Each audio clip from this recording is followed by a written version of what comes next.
Hello and welcome. This is case number 4 on moment area method, and this is the first case relating to simply supported beam. All right, we have a simply supported beam with concentrated load at what? At the center.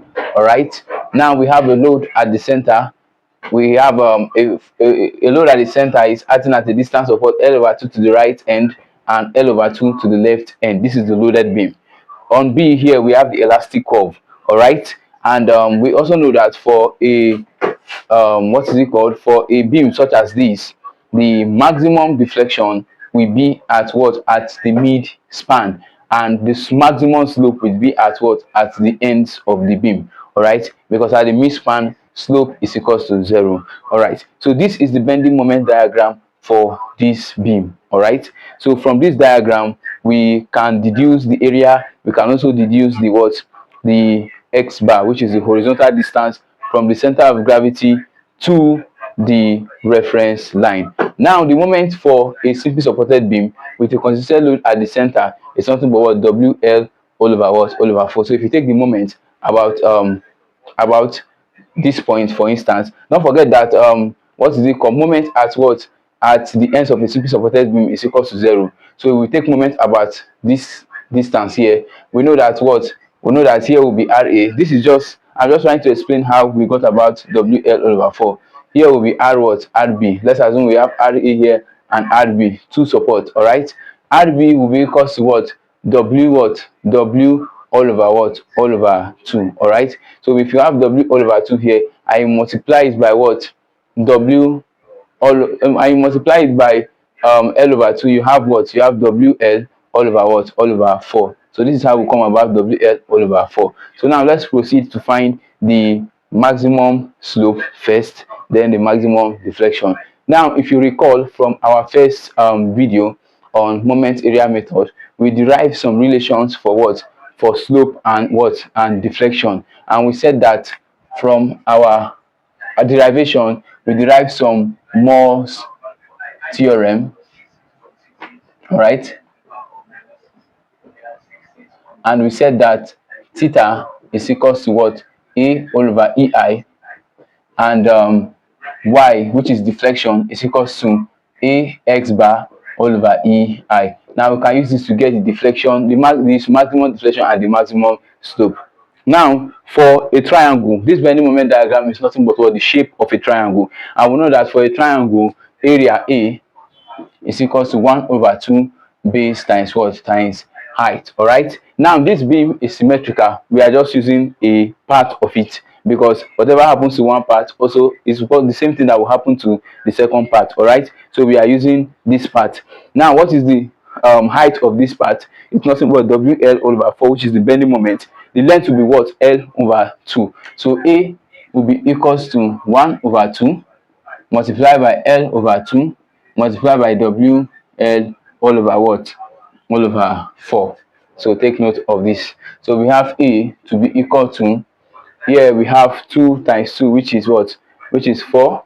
All right, 4 times 4 is 16. I have WL square all over what? All over 16. So this is my value for area.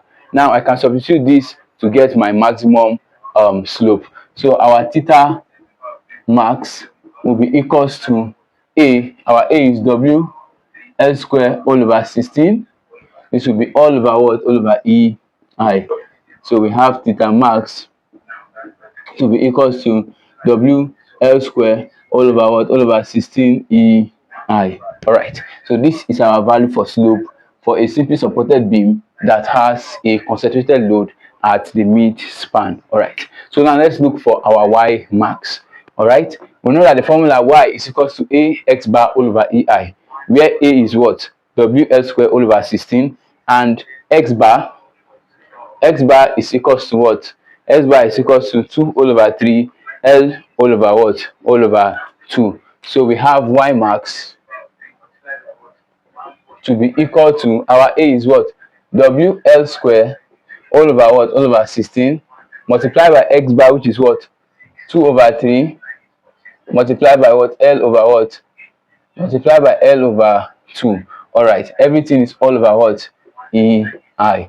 This implies that Y max will be equal to, all right, 2 go with 2. I have wl square. Wl square multiplied by l is what? Is w l to the power of 3 all over what?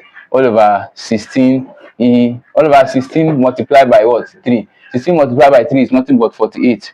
I have 48 so this is my value. All right, so 2 go with 2. L multiplied by l square is l to the power of 3. 16 multiplied by 3 is 48.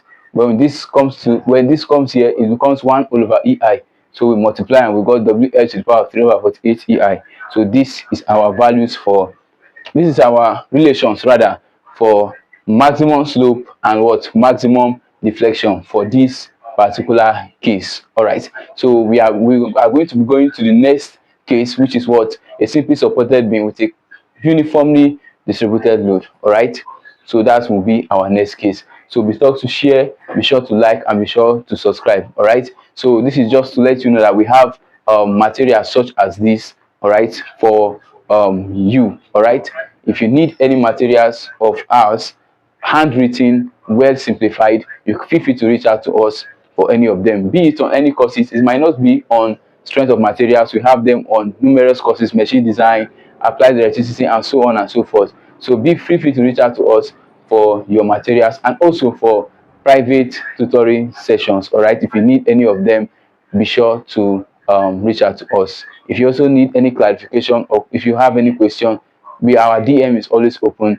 Click on the link on the description. I will take you to our WhatsApp group where you can be able to what?